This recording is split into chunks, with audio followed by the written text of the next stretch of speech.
সুপ্রিয় শিক্ষার্থীরা, খনিজ সম্পদ জীবাশ্ম লেকচার 4-এ সবাইকে স্বাগতম। আমরা প্রিভিয়াস ক্লাসে হাইড্রোকার্বনের ক্লাসিফিকেশন তোমাদেরকে ডিসকাস করেছিলাম।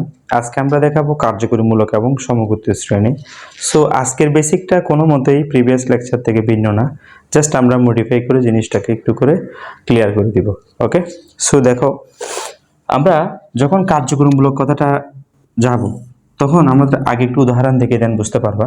যেমন একটা যৌগ লিখলাম, মনে করো CH3 CH2 OH, তাহলে এটার নাম হচ্ছে ইথানল, রাইট? ইথানল। এবং এটা হচ্ছে একটা অ্যালকোহল। কেন অ্যালকোহল হলো? আমরা অ্যালকোহলের সাধারণ সংকেত কি পড়েছিলাম? এরকম CnH2n+1 OH। আচ্ছা, এখন এটা হচ্ছে অ্যালকোহলের সাধারণ সংকেত। তাহলে দেখো, যদি OH থাকে তাহলে পৃথিবীতে যতগুলো যৌগযৌগ আছে, কোনো যৌগযৌগে OH থাকলেই সেটা অবশ্যই কি হবে?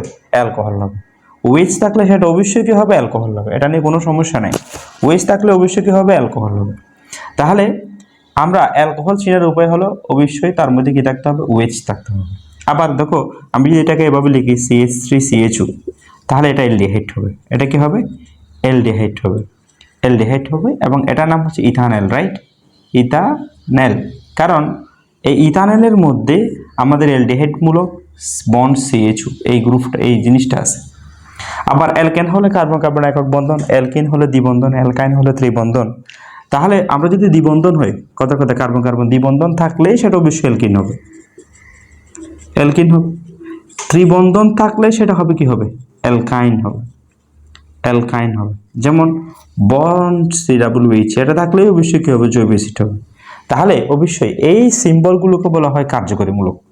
অর্থাৎ যে চিহ্ন পরমাণু বা মূলক কোনো জৈবযৌগ উপস্থিত থাকলে ওই জৈবযৌগের ভৌত রাসায়নিক ধর্ম আমরা নিশ্চিত হতে পারি, তাদেরকে আমরা বলি কার্যকরীমূলক। তাহলে আমরা এটা ডেফিনেশনটা যদি এরকম দিই, যে পরমাণু, আমরা এভাবে লিখতে পারি, যে পরমাণু চিহ্ন বা মূলক কোনো জৈব যৌগে বা হাইড্রোকার্বনে, আমরা আসলে হাইড্রোকার্বনই শিখেলাম, জৈব যৌগ নামটা তোমাদের এসএসসি লেভেলে তেমন একটা নাই। আসলে জৈব যৌগ আমরা হাইড্রোকার্বন মূলত জৈব যৌগ, ঠিক আছে? জীবের মধ্যে, উদ্ভিদ বা প্রাণীতে আমরা যেটা পাই। তো যে পরমাণু চিহ্ন বা মূলক কোনো জৈব যৌগ উপস্থিত, কোনো জৈব যৌগ বা হাইড্রোকার্বনে উপস্থিত থেকে ওই যৌগের ভৌত ও রাসায়নিক ধর্ম নির্ধারণ করে তাকে ওই যৌগের কার্যকরী মূলক বলে। যেমন অ্যালকোহলের কার্যকরী মূলক, অ্যালকোহলের কার্যকরী মূলক হলো কি? Bond OH। যেমন তুমি বলতে পারো অ্যালকিনের কার্যকরী মূলক হলো কার্বন কার্বন দ্বিবন্ধন, কার্বন কার্বন দ্বিবন্ধন, মানে এরকম কার্বন কার্বন দ্বিবন্ধন, ঠিক আছে? অ্যালকাইন হলে কার্বন কার্বন ত্রিবন্ধন, এরকম। এই বিষয়গুলোকে আমরা বলি কার্যকরীমূলক, ঠিক আছে? সো আমরা অ্যালকাইনের জন্য হলে কার্বন কার্বন একক বন্ধন, অ্যালকিনের জন্য হলো দ্বিবন্ধন, অ্যালকাইন হলে ত্রিবন্ধন, অ্যালকোহল হলে OH, অ্যালডিহাইড হলে বন্ড CHO, জৈব অ্যাসিড হলে বন্ড COOH, তাই না? এগুলো হচ্ছে কি কার্যকরীমূলক, ঠিক আছে? আচ্ছা, এখন আমরা কার্যকরীমূলক জিনিসটা চিনে গেলাম। এখন আমরা যাব সমগোত্রীয় শ্রেণী, ইংলিশে বলা হয় হোমোলোগাস শ্রেণী। সেটা হচ্ছে কি, একই কার্যকরীমূলক যারা আছে তারা একই ক্লাসের, তাদেরকে আমরা কি বলবো? সমগোত্রীয় শ্রেণী বলবো। মানে একই রকম কার্যকরীমূলক বিশিষ্ট যৌগগুলোকে কার্বন সংখ্যা অনুসারে সাজালে তাদের যে আমরা গ্রুপ পাই সেটাকে আমরা বলি সমগোত্রীয় শ্রেণী বা সমগোত্রীয় গ্রুপ, একই গ্রুপের। যেমন আমরা অনেকগুলো সমগোত্রীয় শ্রেণীর নাম লিখতে পারি, সেটা হচ্ছে যেমন সমগোত্রীয় শ্রেণী নাম, উদাহরণ আমি যদি এভাবে দেখাই দেন তোমরা বুঝতে পারবা। মনে করো সমগোত্রীয় শ্রেণী লিখলাম, আমরা নাম মানে কার্যকরীমূলক লিখি, কথা কার্যকরীমূলক, কার্যকরী কার্যকরীমূলক। আচ্ছা, যেমন কথার কথা আমি অ্যালকোহল লিখলাম।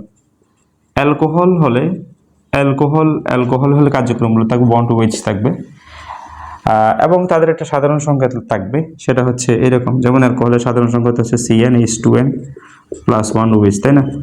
আচ্ছা, এটা একটা সাধারণ সংখ্যা, কার্যকরীমূলক থাকবে বন্ড টু OH। আচ্ছা, উদাহরণ কি? যেমন আমরা প্রথম উদাহরণ দিতে পারি CH3OH, এটার নাম হচ্ছে মিথানল, রাইট? এরপর একটা ইথানল CH3CH2OH, এর নাম হচ্ছে ইথানল, রাইট? এর নাম হচ্ছে ইথানল।